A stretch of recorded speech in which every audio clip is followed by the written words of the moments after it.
अन्य भाषा के लिए वो बोलते हैं रबा शबा डबा, जो भी बोलते हैं, मजाक उड़ाते हैं उसका। सीधा नमस्ते दोस्तों, कैसे हैं आप सब। मुझे विश्वास है कि आप लोग अच्छे होंगे और प्रभु के अनुग्रह से ब्लेस होंगे।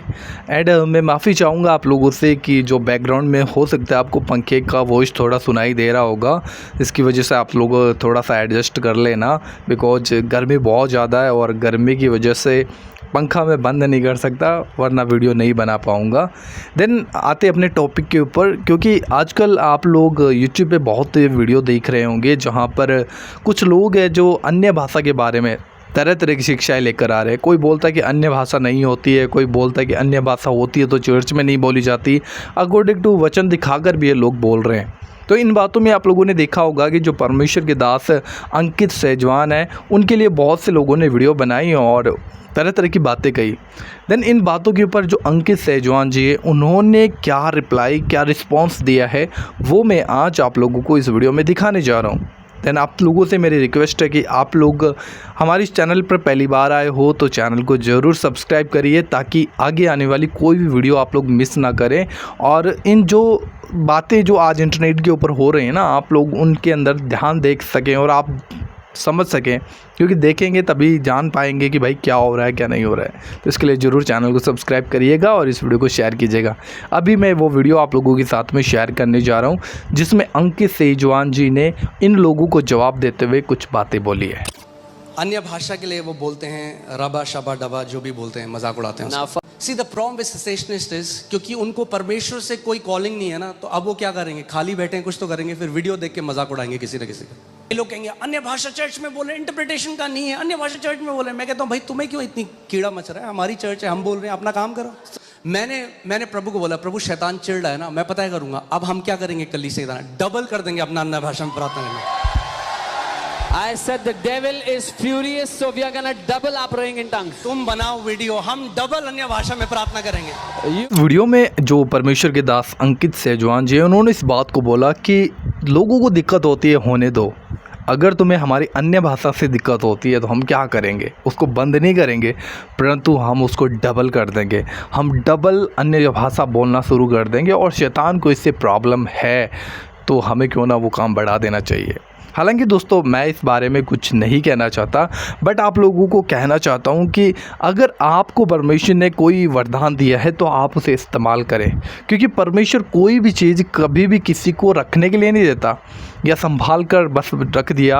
अगर बाइबल की बात मैं करूं, अगर परमेश्वर ने आपको बाइबल दी है तो वो रख कर उसकी पूजा करने के लिए नहीं दी है, परंतु बाइबल परमेश्वर ने इसलिए दी है ताकि उसे पढ़कर हम परमेश्वर को जान सके, परमेश्वर के स्वभाव को समझ सके, और हमें क्या करना है, किस तरीके से प्रभु के पीछे चलना है, वो उस बाइबल से हम सीख सकें।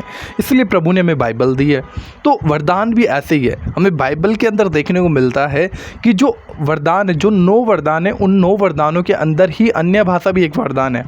अन्य भाषा बोलना और एक अन्य भाषा को ट्रांसलेट करना, ये 2 वरदान है, उन 9 वरदानों के अंदर हमें देखने को मिलते हैं। सो परमेश्वर की ओर से जो हमें दिया गया है वो इस्तेमाल करने के लिए दिया गया है।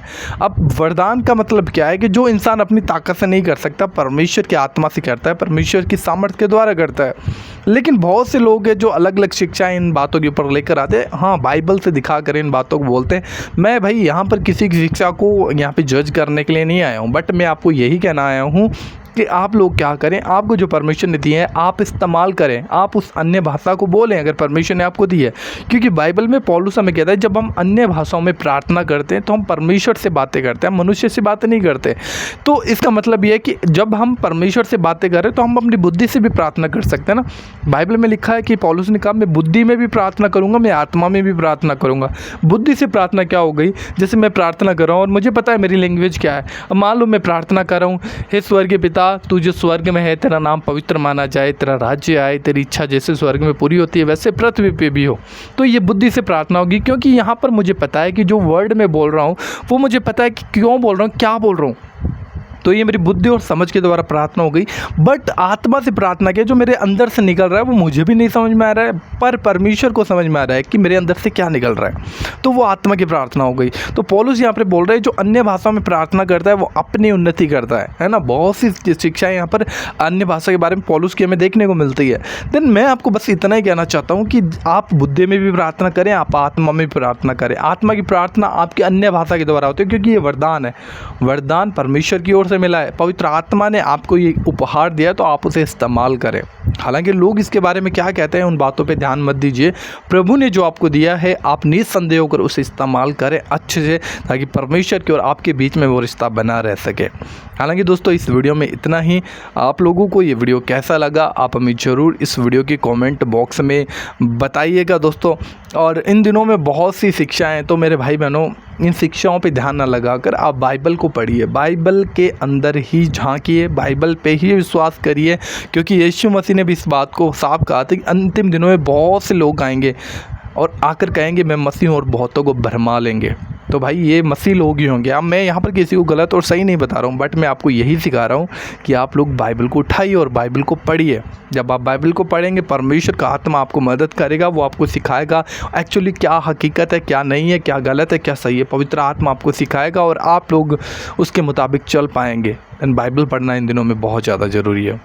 तो इस वीडियो को शेयर कीजिएगा। प्रभु आपको बहुत ब्लेस करे। जय मसीह की।